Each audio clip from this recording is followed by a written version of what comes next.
Good afternoon, everybody. Welcome to the Native American Commission, and we can go ahead and start with a prayer. Who would like to? Go. I'd like to just send out good thoughts, good wishes to all of our families, all of our communities, regardless of race, color, ethnicity, background, cultural beliefs in this time. I'd like to make sure that there's blessings for everybody and prayers for everybody to stay strong. Make sure we're doing what we can each day individually. Prayers for our protesters, for our law enforcement, for our government entities, and for everyone else. And just to make sure that everyone is as safe, healthy, and happy as possible during this time. Oh. Thank you. And we can go ahead and start on the right and introductions with John. John Strand, Fargo City Commission. Rebecca Knutson, Fargo Board of Education. Lenore King, Sisseton, Wahpeton, Oyate. Chelsea Snyder, enrolled member of the 3 affiliated tribes. Sonia Donahue, enrolled member with Turtle Mountain. Okay, and then if everybody has looked at the agenda and minutes, we can go ahead and approve. Everyone? I move approval. Lenore, there's a couple of us that are on the phone too. Oh, okay, who's on the phone? This is Heather, Ihaktawa Nation, Eastern Shoshone. This is Anna Johnson, Turtle Mountain. Thank you. Happy belated birthday, Anna. Woo-hoo. Oh, thank you so much, John. Okay, we can go through and if everybody's taken a look at the agenda and the minutes, so who would all approve? I'll move approval of the agenda and the minutes. Second. Approval. Thank you. Okay, and then we can go through the bylaws updates here.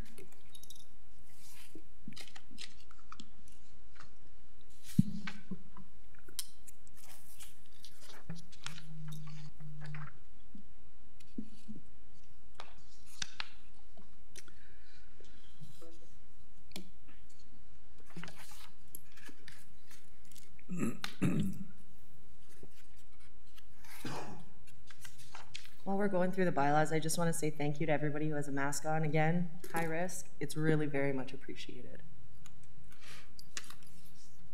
Okay, so has everybody had a chance to go ahead and go through these? And if we could, do we just go right ahead and approve them? Or if there's any changes? Chairwoman King? Yes? This is Sharon. Hi, Sharon. I have a couple of things I'd like to ask about this. If you have your papers in front of you, I can run the articles and stuff that I have questions about. Okay, go ahead. And the Sharon. first one is Article 3, H.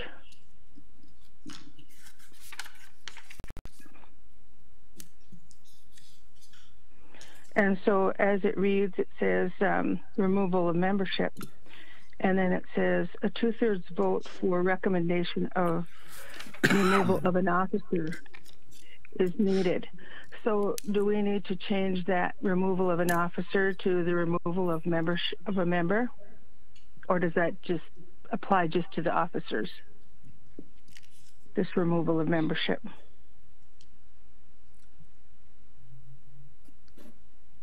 Does anybody know how to answer that, or should we keep it that way? Well, I would think that if it says removal of membership as H, so we're either talking about removal of membership of a Native American Commission member, or we're talking about removal of membership of an officer. It should be one or the other. And that's why I feel the wording doesn't correlate to me. But if that's the way you want it, that's up to you. Okay, and so then the next one I have a question about is Article 5, C, and it's, let's see, Article 5, CA.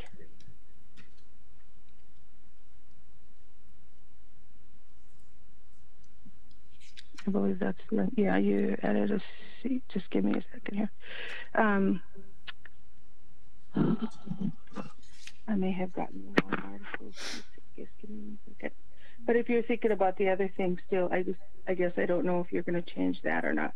Okay, yeah, here it is. The annual budget meeting, it just says there's going to be a meeting. Does it say, are we going to say who should be in attendance at that meeting? Is it the entire board because there's no specific person named or no specific members named? As well as I'm sure there'll be someone from the planning committee is never mentioned in any of this. It just says city staff or whatever. So I'm just wondering about that. Who's going to be at that budget meeting?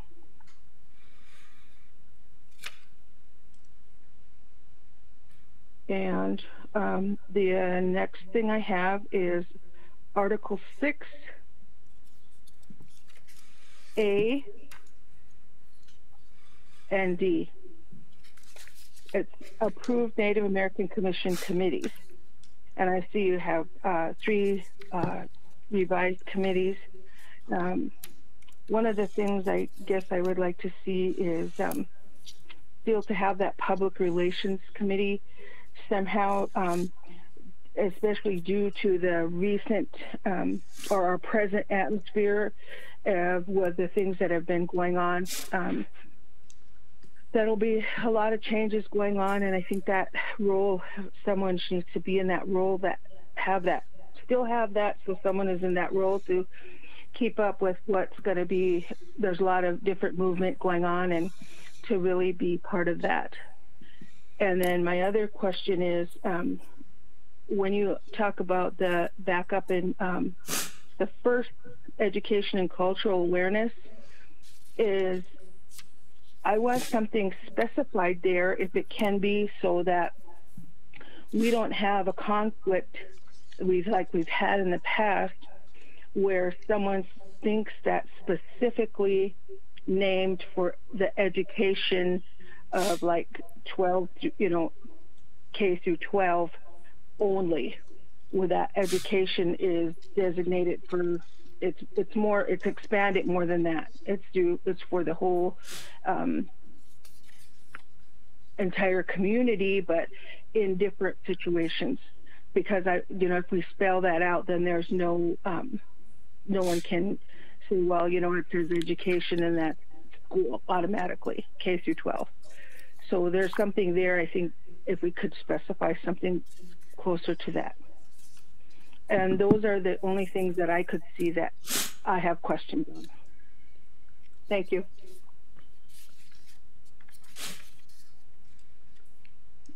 Hey, Sharon, I think you missed Yes. under Article 6 committees. Who's calling? This is Chelsea. Who's talking?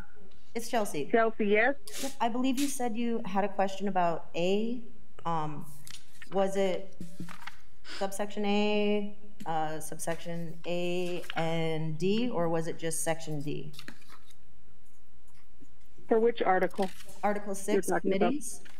So, was it just under that article, D, the approved commission committees? I have Article D, yes. Okay. That's what I was thinking about. That's what I'm looking at. Thank you.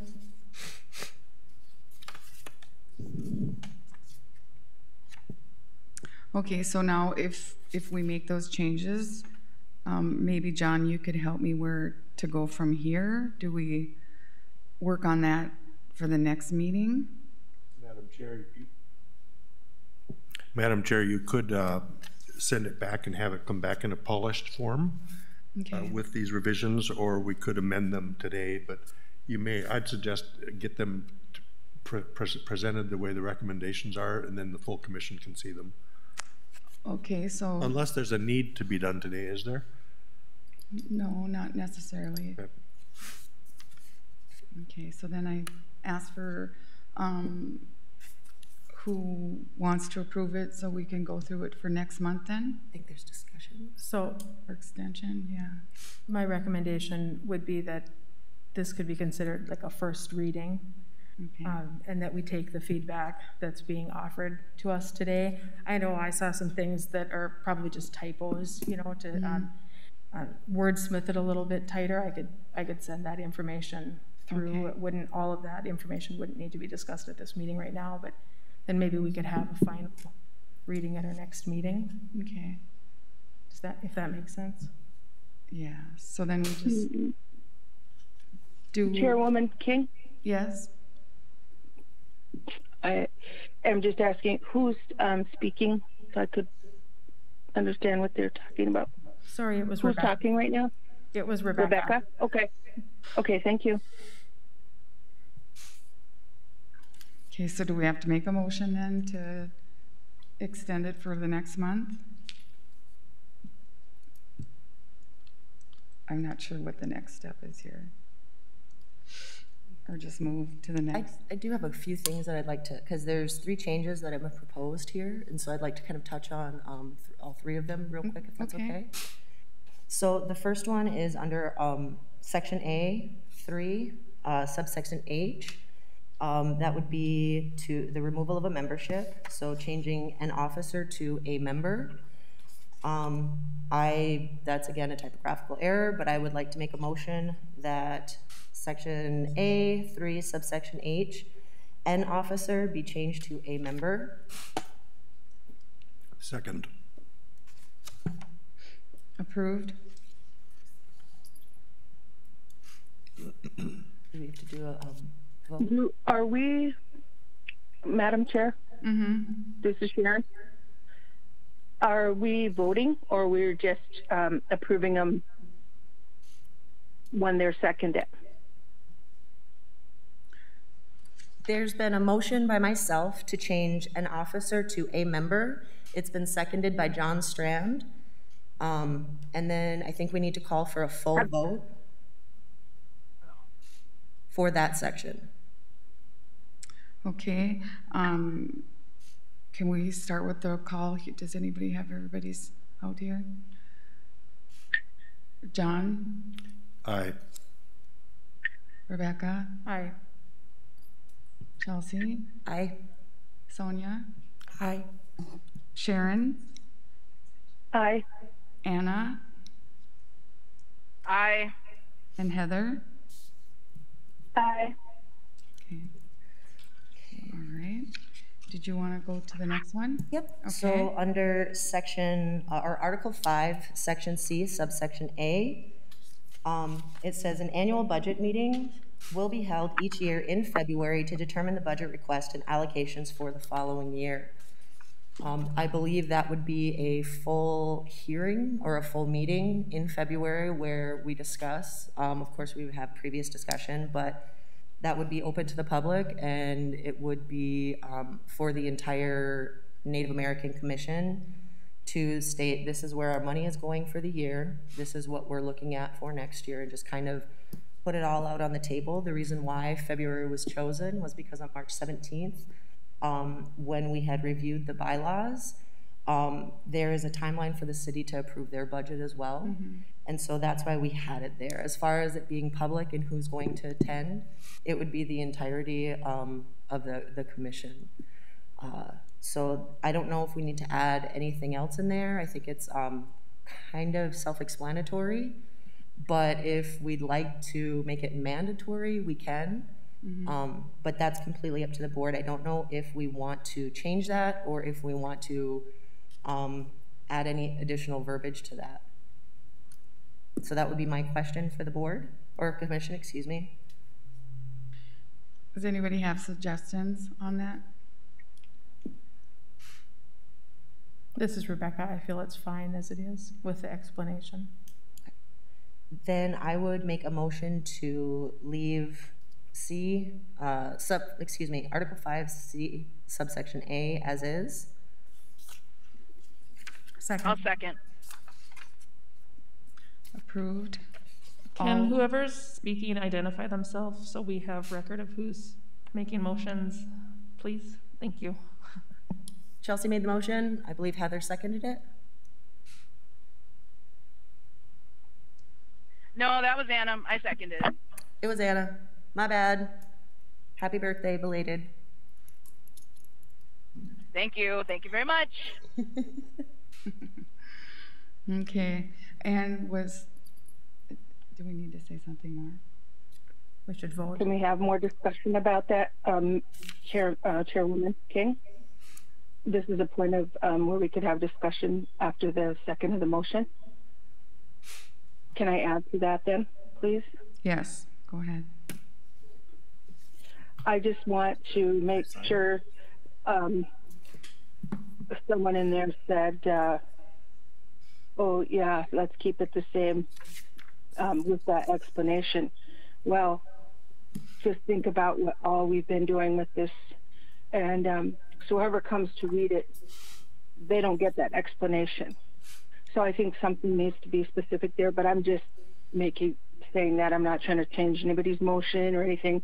I just want my opinion about that. Thank you. Okay, thank you, Sharon.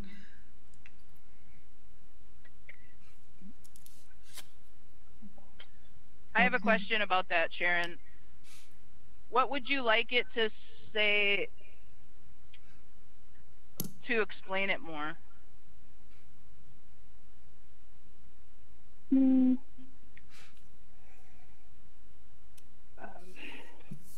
Chairwoman King, I would like to say that, I mean, for our budget, to make sure that there's people there that have that are all included in this, you know, that, and whether it's to say that if it's just the officers in the committee, or if it's also the person from the city, which again, we don't know, you know, who those persons will be because it's not determined anywhere in this article. I mean, just to make sure that those people are there, or if it's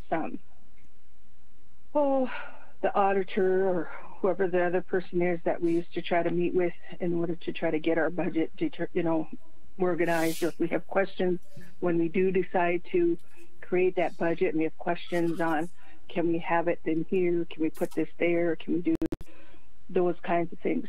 So will those types of people be there, so we're not waiting to find out next month whether we can change some of those things or not?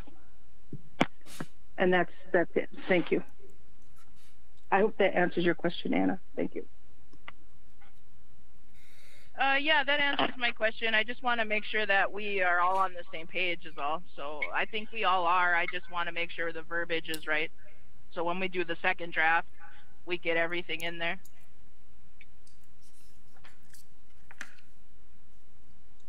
Okay, thank you. Did you have one more, Chelsea? Did we want to make any, Rebecca? Yeah.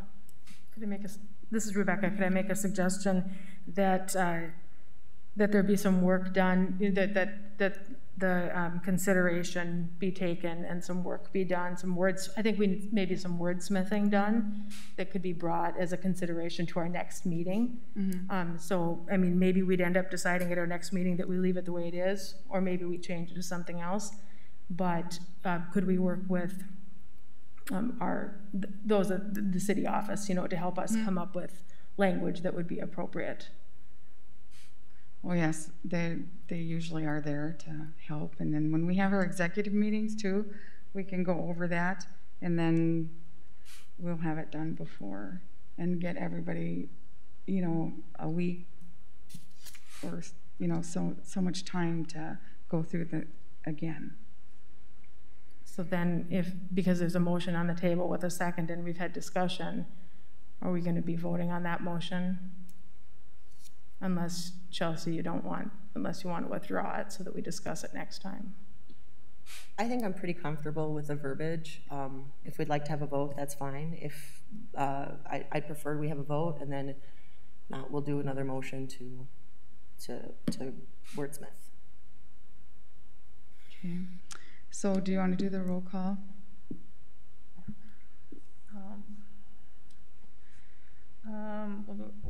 White Bear, I vote not to leave it this way. I would vote to change it. No, I don't want to leave it this now. so I believe from what I have here, what we're voting on is to leave it as is. So a no vote would be to not leave it as is, and a yes vote would be to leave it as is. So that should hopefully help from what I have. Mm-hmm. So I have a no for Sharon. Okay, so Heather Keeler,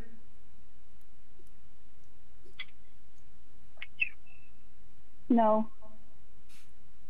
Anna Johnson, No. Chelsea Snyder, Yes.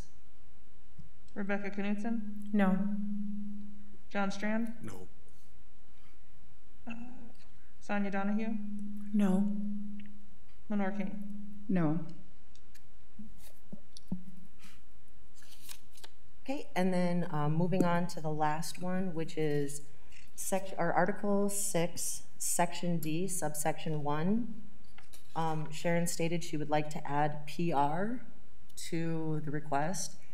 In the discussions that we had on March 17th, we narrowed it down to 3 so it would be manageable for our commission.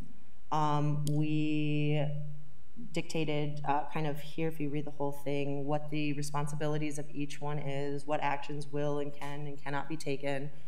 And the reason why we didn't include PR is because we function as an organization underneath the city. So the city has their own PR department.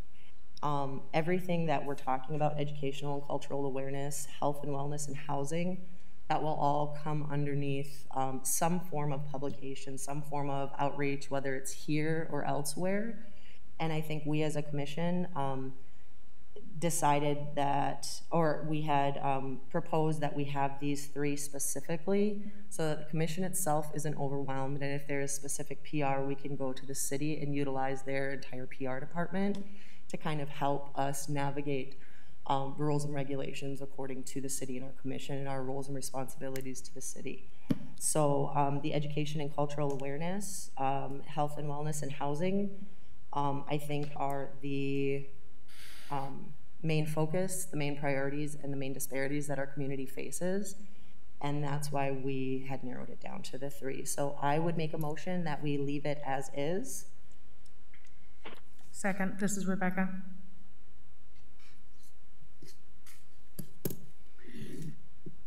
Do we do roll call? Any discussion first Oh, and then sorry. roll call or vote?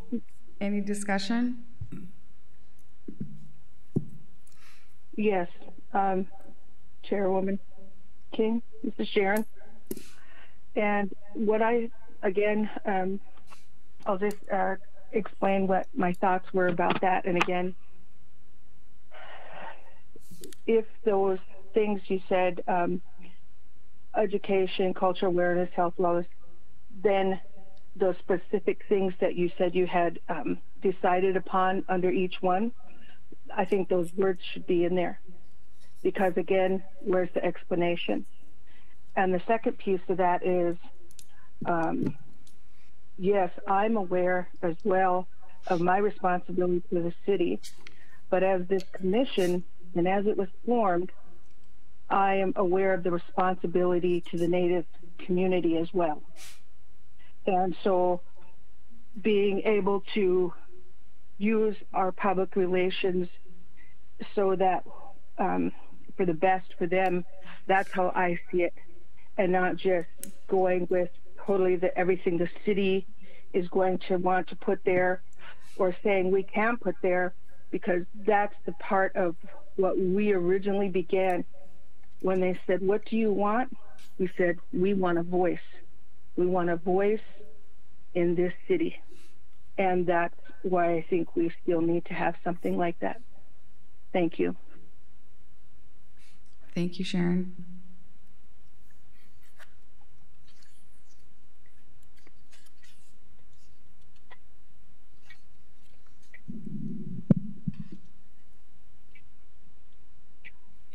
If there's no more discussion, then we can vote, because there's been a motion and a second. Okay, all right. All right, so then let's move on to, No, we would need to vote on that. we do need a vote? Yeah, Okay. there was a motion and a second to leave Article 6D, is that right? Yeah, 6AD as it is. So, and then if we're ready for that, then John Strand, No. Sonia Donahue, No. Anna Johnson, No. Heather Keeler, No. Chelsea Schneider, Yes. Rebecca Knudsen, Yes. Sharon Whitebear, No. and Lenore King. No? Motion fails. Thank you. Before I move on, I just want to say one more thing. We as a NABA Commission have a responsibility not only to our community, to our city, and to ourselves to really take the information in these meetings seriously. This information was sent out in March, so that's 4 months that we've had to review this. So I would just like to say, as a commission, I think we need to communicate a little bit better prior to these meetings, so that when we get into these meetings, there aren't things like this where we have to take up, I think it's been 16 minutes now just discussing this. But again, this has been out for 3 months and available for review and comment for 3 months. So that's all I want to say. I appreciate everybody. You guys are all doing an amazing job. Other than that, I'm golden. Okay. So we can move forward to number 4 on our agenda. Joe Williams with the Northern Plains Summer Art Institute.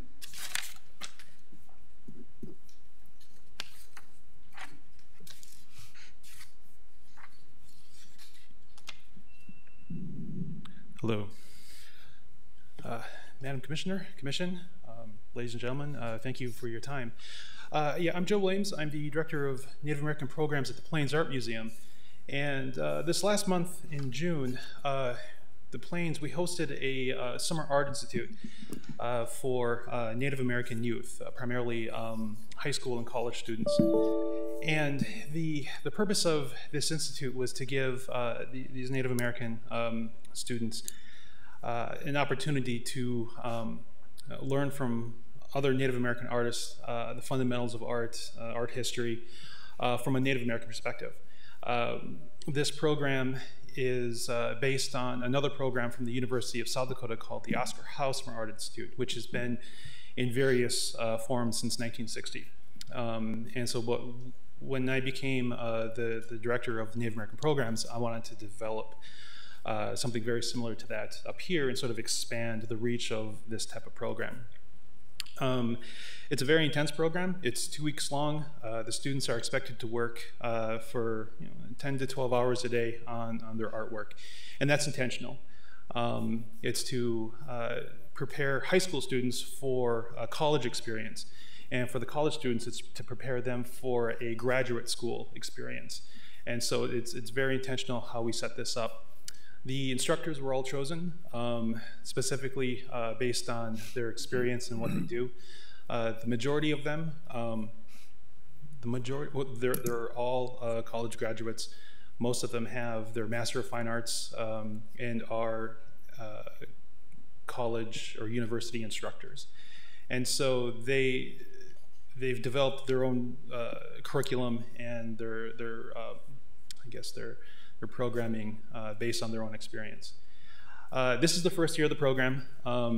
We've been planning this for about 1.5 years now, and it's been a lot of work. And of course, when COVID-19 started to really take over things, we were faced with this dilemma, whether to cancel the program or to try to figure out a way forward. And of course, it was, in our judgment, a little too dangerous to have a collection of students and adults come together in a place to be able to have something like this. Initially, we were going to have the program at the Circle of Nations School in Wahpeton, and we would share classroom space with the school down there and the museum up here. We chose Circle of Nations School because it is it's a Native American charter school, chartered through Sisters in Wahpeton, Oyate, run by Native American faculty down there. And they've got dormitories, they've got cafeteria, they've got classroom space, everything that we needed to be able to host a program like this. The Bureau of Indian Education said that it wasn't feasible right now to be able to have programming during the summertime. So we had a discussion among the staff and myself, and felt that we still needed to do something.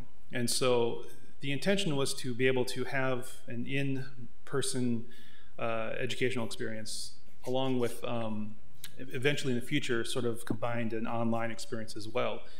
And we decided that we will just sort of evolve the planning of this program a couple years ahead and just try an online institute.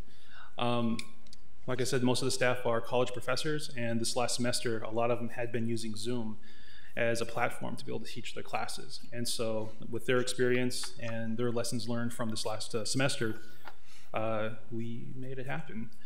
We initially had, we had aimed for 12 scholarship opportunities for students to come in. In the end, we awarded 14 scholarships, created these, what we call art care packages. I am a former soldier, and when we were deployed, we used to get these care packages from home, with all the goodies and everything to sort of make life nice. And so what we decided to do was create these art care packages for students, which had paints, brushes, drawing pads, pencils, charcoal items, bookbinding items, and even printmaking material. And we shipped them out to all the students really across the country, because we had students primarily in this, the 4-state area, but then we had students in Oklahoma, Massachusetts, yeah, and we got it out there, and the staff really brought it. They were prepared for every single session. The students as well. The students, they attended almost every single session. I think we all had a little Zoom, what's the phrase? Exhaustion at the end of it. So the evening sessions, we didn't have 100% attendance, but it was just 1 or 2. But yeah, and so we were able to finish the program on the 26th. I also provided a link to an online art gallery. If you click that, if you go to the computer, it's on the taskbar. Okay. On your computer, yep. I'm sorry? If you pull it up on your computer at the bottom, okay. If you just go to Google. Oh, I don't have. Click Google Chrome right at the bottom there. Yep. Nice, okay. Oh, so I'm just gonna slowly just scroll through. But the artwork that was created by these students, we have it online, and it's our first virtual, oh, we lost the connection there. There we go. It's, to my understanding, the museum's first virtual gallery space. And so a lot of innovation has come along with this program and problem solving. We wanted to make sure that if we were faced with an issue, we weren't just gonna give up. As a result, as a consequence to this, this program is the first in the nation of a Native American online summer program, art program. And so it's good that that sort of innovation is happening here in Fargo with the staff and this community. So that's what we've been doing. Currently, we're planning for next year. And of course, we intend to have an in-person experience at both the Circle of Nations School and up here at the museum. I do have a request, and it's for next year. We're going to have an exhibition show at the museum, and I would request the community to be there for that reception. When we would have the Oscar Haussmer Art Institute back in the 90s and the 2000s, it was a big community thing. A drum group would show up, community support would be there, even the Akichita would be there. And it was a full community effort. The university staff was there, members of the city departments were all there. And so I invite everyone to be there next year to celebrate these young people and the work that they're doing. You know, these kids, this is their summer. You know, this is time for them to go hang out with friends and family and go do what they want to do. But instead, what they did was they attended this program that took up all their time and their energy, and they produced some really great stuff. And so, yeah, I would ask next year when we have an exhibition here, please come and be a part of it. It would be great to be able to celebrate their hard work and the art that they're doing. And that's all I have. Are there any questions from the commission or the community?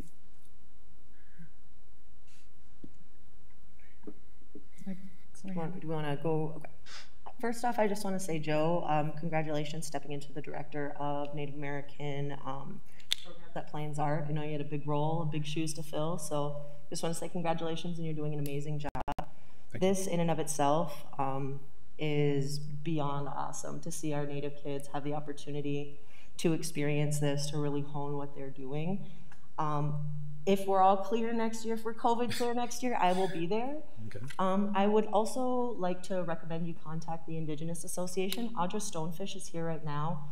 I know that there are plenty of opportunities for the Plains Art Museum and for the Indigenous Association to work together to make sure we make this event and other events as large and in charge and bright and positive for our entire community, not just the Native community, but the entire community. So I would suggest connecting with Audra on that, and there might be some funding available as well.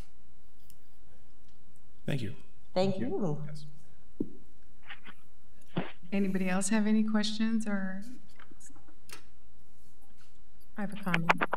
Is that okay if I go right ahead? Okay, Rebecca, I'm so happy that you were able to figure out a way to have the program, because as I was looking through our minutes that we needed to approve from our last meeting and reading about the program, I thought, oh, with COVID, maybe you weren't able to hold it. So the work is so beautiful. I was kind of crouching down and trying to look closer into my screen here so that I could more carefully analyze the details. It's just amazing. Do you know about students from this area, Fargo, Moorhead, West Fargo, in terms of participation? So we had 2 students from this area apply to the program. One thing that really, I guess we feel that really sort of stopped it was we had sent mailings out to the different schools throughout the 4-state. We cover a 4-state area, the Dakotas, Minnesota, and Wisconsin. And by the time the material was sent out, schools were shutting down. And I think that really stopped a lot of, communication for the students to be able to get. So we did make an effort to get that out there. And I think lessons learned from internally at the museum, we're going to adjust our timeline next time to try to get word out to the schools and make connections with school staff, our teachers and whatnot earlier. So, yeah. Nice job. Thank you. Yes, Joe, very good job. So glad you're here in Fargo, helping with everything you're doing. Oh, thank you. It's a community effort for sure. This program won't happen without the staff. I just buy material and make sure everyone gets paid in the end. Everyone else does all the work. So I do have one last thing. So now that the program's done, we're at the Plains. We're hosting an artist in residence experience right now, and we have an artist named Falcon Gott. He's a filmmaker. He is collecting all the footage because we recorded everything. So he's recording the footage. In the next few weeks, he's actually going out down to South Dakota and Minnesota and Wisconsin to interview a lot of the participants and the staff, and he's putting together a documentary on this experience. We have footage from the old Oscar Howe program, which a majority of the staff actually were part of the program back in the 90s and 2000s. So it was sort of a reconvening of this staff that had worked for over a decade in the past. And so Falcon and the museum, we're hoping to have a documentary completed within the fall, and hoping to be able to show that both theaters here in the area, and then hopefully with the we can get that broadcasted on television as well. So thank you again. Yeah, thank you. Mm-hmm. Okay, we can move on to item 5, and that is Indigenous Peoples Day. And in collaboration with the Moorhead Indigenous Peoples Day, October 12th is to be hosted by Fargo this year. And as a part of an agreement to rotate host cities yearly, and the Native American Commission continues to serve as a lead planner for this effort. And planning efforts typically begin early in the summer. So if anybody would like to be on that committee or have any ideas, you can get a hold of me and we can start planning it, because it's going to be here before you know it. Anybody have any questions or on Indigenous Peoples Day?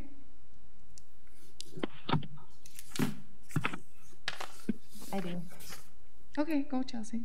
Just with the resurgence of COVID-19 and the inability for us to kind of bend the curve, or flatten the curve, excuse me, while we're planning for this, I'd just like to remind people that this is still a thing, and so how can we do this effectively, publicly, and number one, and most importantly, is safely for our community. So just want to throw that out there, and that's it. Oh, and I nominate Audra Stonefish with the Indigenous Association to throw us in the mix. Okay, that's great. Sorry, not sorry. Yes, I wrote down MMIW. There will be, you know, Daughters of the Earth. Hopefully we can all get together and collaborate and make it a success this year. Does anybody else have anything? Chairwoman King, Yes. This is Sharon. I would like to ask if we could put a committee together, even if it's just 4 people, whatever it is, just to go over some of these things like this, knowing that there's COVID, and are the schools going to be in session then, and then just to take a broad look at what could be done if we can't bring people together, if there is something that we could still do in lieu of getting together. Just a real quick thing, and to throw it out there so that we still have some kind of plan, kind of not specifically decided on, but ideas to be put there to see what could be done, if it's possible, when it comes to that time. Thank you. Thank you, Sharon. And yes, we'll definitely be looking at all of what you talked about for safety. And if anybody wants to be on the committee, just give me a call. And like I said, that'd be great to have all the someone in, like even Joe, from the Plains Art Museum. I mean, there's so many different Native groups that we should probably all start collaborating together to make our events really successful. So I'll be waiting for your calls. And okay, here we go to item 6, old business, FM Native Program Consultant update. So Audra, are you going to be doing the update? You can come forward.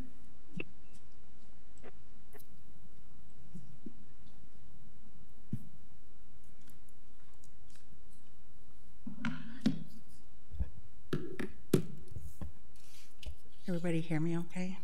Yeah. Okay. Well, first off, thanks for having me here today.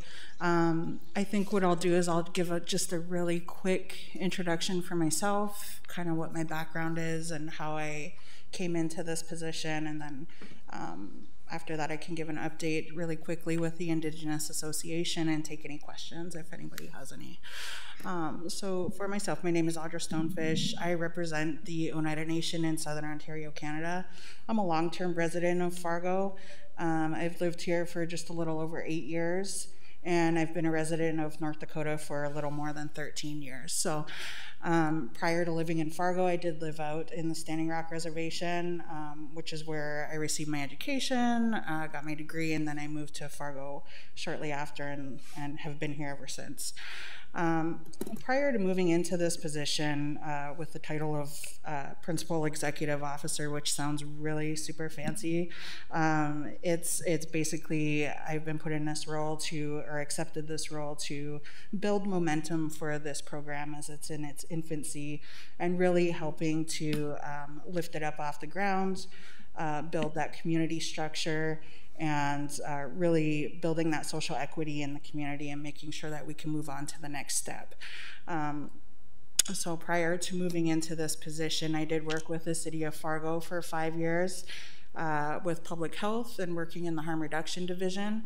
And in that position, I worked in various different titles. I did a lot of like boots on the ground, kind of face-to-face activity, working as an advocate and serving a lot of the homeless population or people who were newly housed or at risk of losing housing.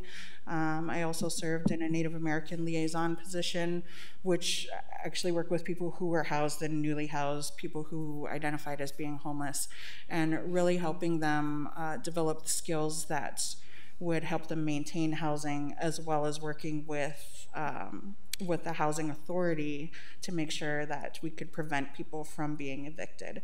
Many times the people that I served through the city of Fargo through that position, I would say at least 65 to 75% of them identified as Native American or Indigenous, and many of that population also suffered with mental health diagnosis or lived with substance use disorders, or a combination of both.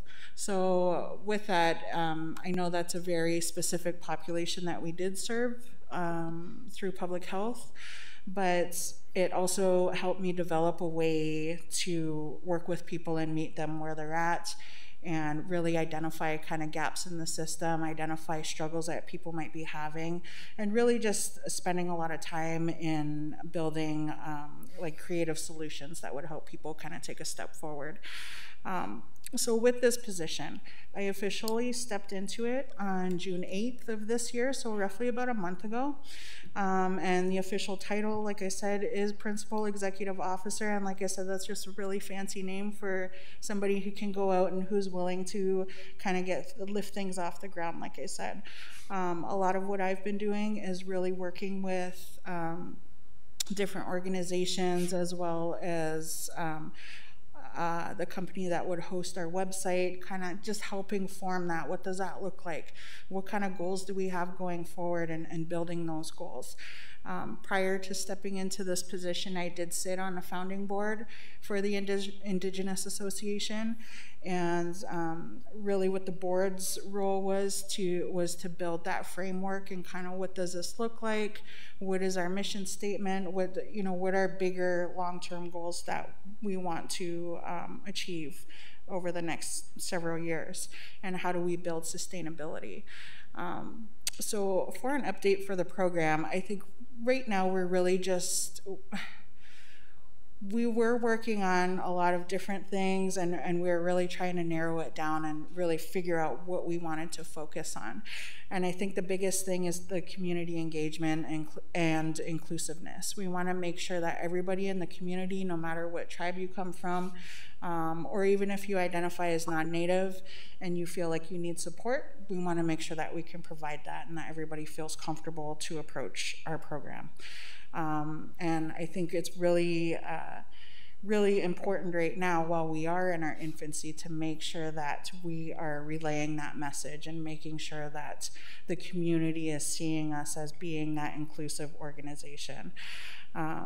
Of course, right when we were getting started, unfortunately, the pandemic had very good timing and kind of plopped itself down right in the middle of things. So we did have that lapse of time where we just and nobody was really sure what we were doing. Nobody, you know, so we wanted to tread lightly and make sure that we were taking the right steps, being safe about things, kind of how do we move forward from this, like many other places across the country, really.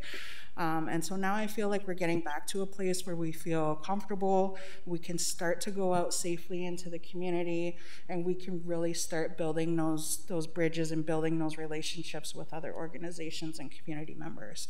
I am hopeful. I'm working with Firespring, who is our host for our website, and I've been working with them pretty closely. They kind of went through some of the same challenges that we did in regard to the pandemic.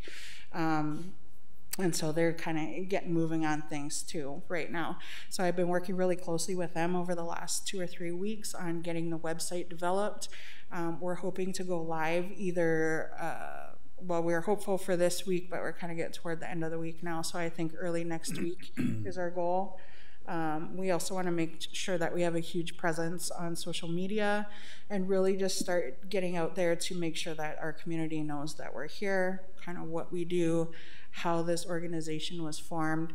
I think some of the bigger goals that I have to finish out my contract, which ends at the end of August, would include like creating a donation drive, really building partnerships, looking for potential donors, potential grant opportunities, and just really helping to develop some sustainability for the program, and working really closely with the board.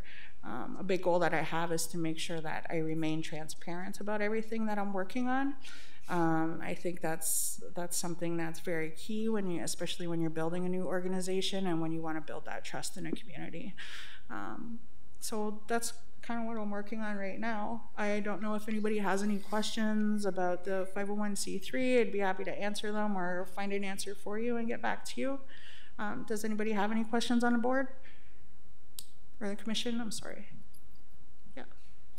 So you did say you're a registered 501c3? Yeah. With the state of North Dakota and the IRS? Yes. So we are registered with both the state of North Dakota and the IRS. We received that official documents, I believe it was on March 8th.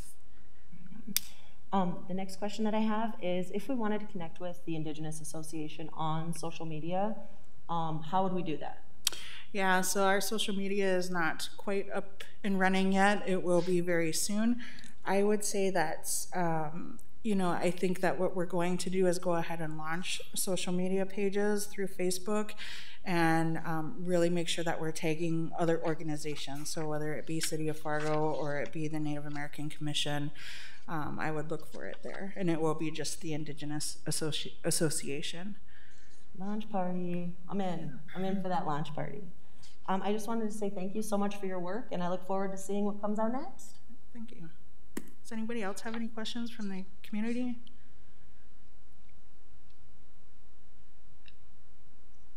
All right.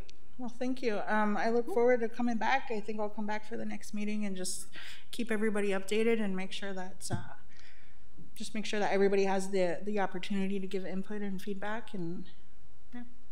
Good job. Thank you. Thank you. Thank you, Audra. Okay, the next item 6 is the Indigenous Garden and Orchard Project update. And so they have the garden at Gladys Ray, and they've got quite a few plants in there. There are people from Gladys Ray that have been volunteering to keep it watered, and then, you know, like any of us can go there and water it, or, you know, keep in contact with each other about it. And then today they are planting the trees. So we've got all kinds of trees, and then the bobcat from the city came in to help fill the dirt in the back, I don't know, like in the last couple of days, sometime this week. And then they are meeting again tonight from 5 to 6:30 at Gladys Ray, and tomorrow from 7:30 to 9:30. So if anybody wants to go and help, Amanda Strauss, she just said, she goes, I'm reaching out to friends about the project for Indigenous Garden at Gladys Ray. If you would like to help dig a hole for humanity from 5 to 6, you're invited. So it's in progress and it's going really well. Does anybody have any questions on it? If you do have any questions, you can always get a hold of me or Amanda Strauss.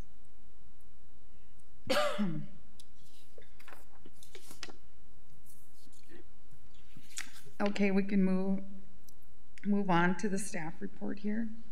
And the first one that we've got here is the Red River Valley COVID-19 Task Force. Lenore, do you want to go back to public comment? Oh, I skipped over something, didn't I? Okay, here we go. Does anybody have any public comments? Chairwoman King, this is Shannon. And I don't have a public comment, but I just want to state something that I feel needs to be stated, and to mainly it's I realize that again, my commitment to the city and to the community of Fargo, the Native community, and the community as a whole. And I apologize for taking the time to look at or, you know, be involved in this today. And most of it, of the time I spent in the last 3 months, was taking care of my mother, who's very sick. And I've had to come back to work and not be able to take care of her now. So I do apologize for taking your time and not giving the time I needed to the community. So thank you for that. Thank you, Sharon, and prayers to you and your mom. Madam Chair. Thank you. You know, Sharon Whitebear, I just need to chime in here a little bit. I have the highest regard for you, and one thing about you that you never fail is you're a lot of heart. And thanks for being heartfelt with us and frank and honest. Your family situation, all of our family situations are our front burner and our highest priorities. I'm sending you a lot of hugs over the internet, okay? And thanks for what you do. Thank you. Okay. And does anybody have any announcements? I have one more quick comment. Okay. Okay, go. Please wear your mask.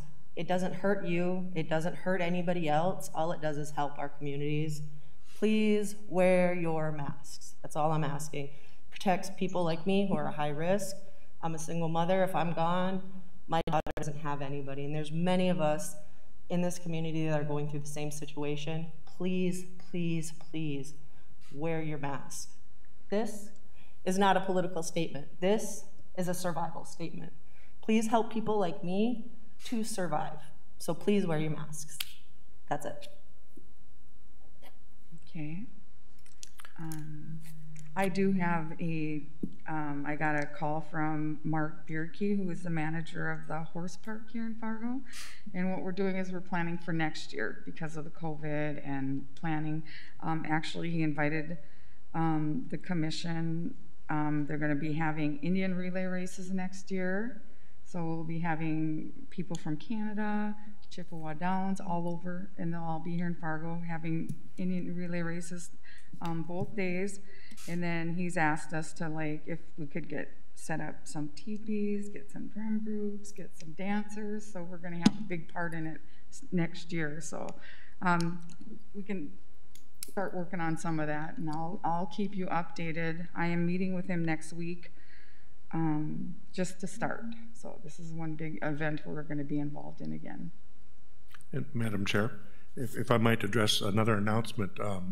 We've had a presentation here before from Habitat for Humanity, but I think I just saw an announcement that they're taking applications for people in our community now that want to get into the pipeline for housing. So we should really, if any of us know anybody in our community that would get into that process of qualifying for their own home, it's a good time to open that door, connect them to Habitat if I can help in any way. But that's happening right now, that they're going to start taking applications, and we should always have people from the Native community that are in line to qualify as proactively as we can. Thank you for bringing that up, because I remember they were here last year. Maybe we can invite them to come and talk to us again, and because they were looking for Native families. They are. To serve, so thank you, John. Anybody have any questions on that?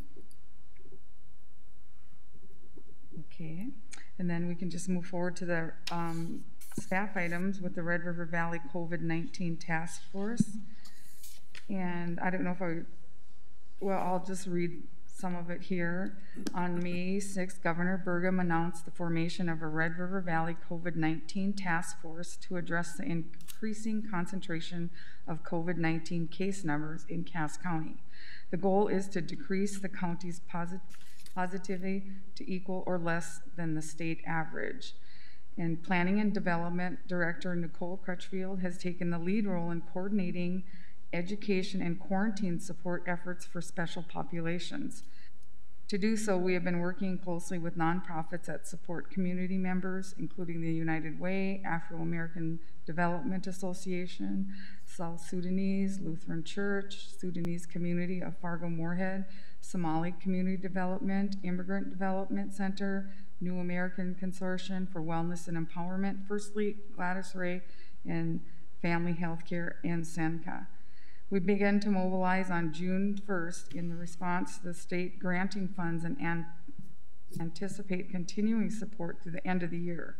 As such, we have shifted much planning staff time to focus on these efforts in formally contracting and funding local nonprofits and health agencies to deliver quarantine support and educational services. So yes, they are really keeping track of this. Does anybody have any questions or comments on this?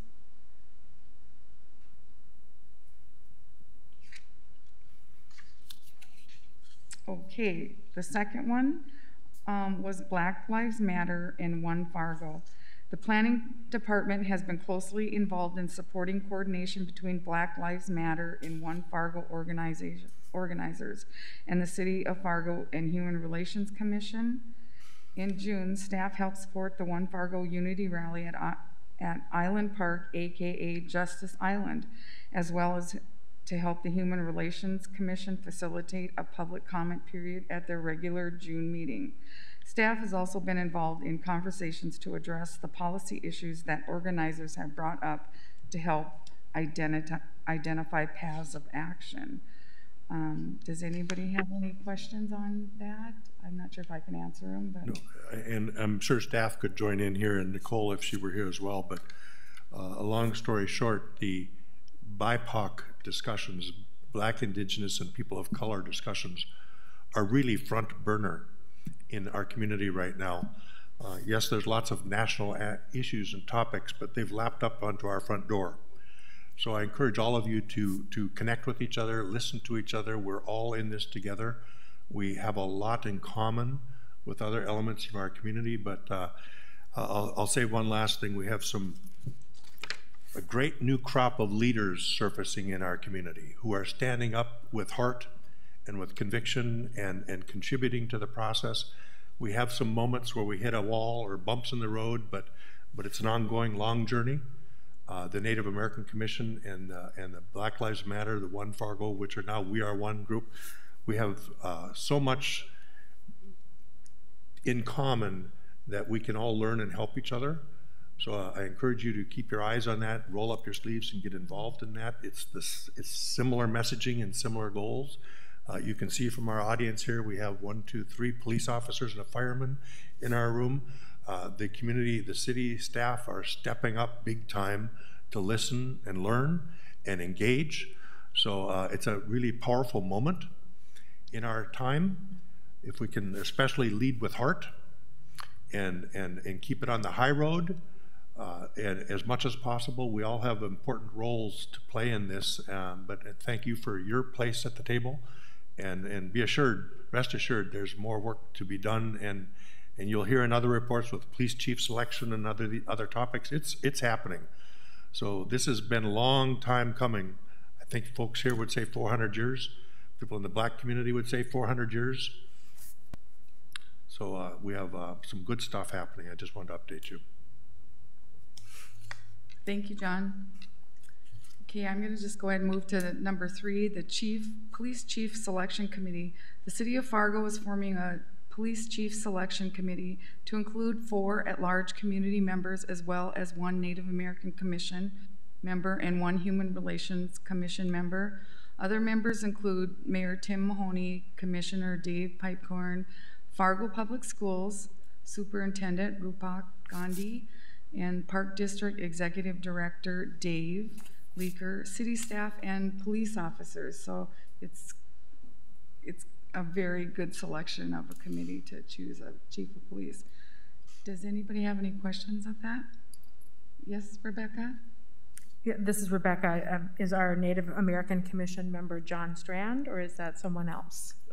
It's our chairperson, Lenore King, to my knowledge. Okay. It's me, so. Right. And I have a meeting this afternoon with them, just a meet and greet to everybody that's on the committee. So I'm really excited. It's a really diverse group. Yes, it's an amazingly diverse group. We had over 100 applicants from the community to want to be part of this process, and it's just starting. Mm-hmm. I think we can be proud of how Fargo's approaching this. Mm-hmm. And I'm glad this wasn't a few months back. Yeah. Times are different, but it's a really good group. Yes, thank you. And then with the Sweat Lodge update, city staff and Chair Lenore King have been collaborating on the next steps for moving of the Sweat Lodge.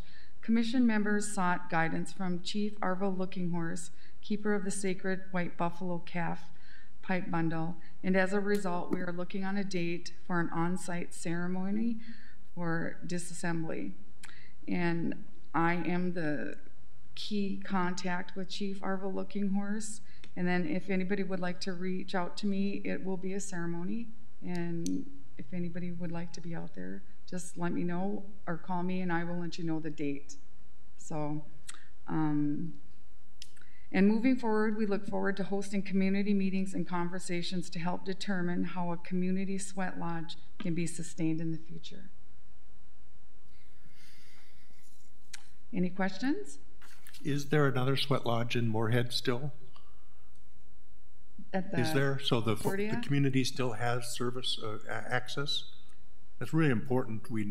That word is out there. I don't know. We all know, but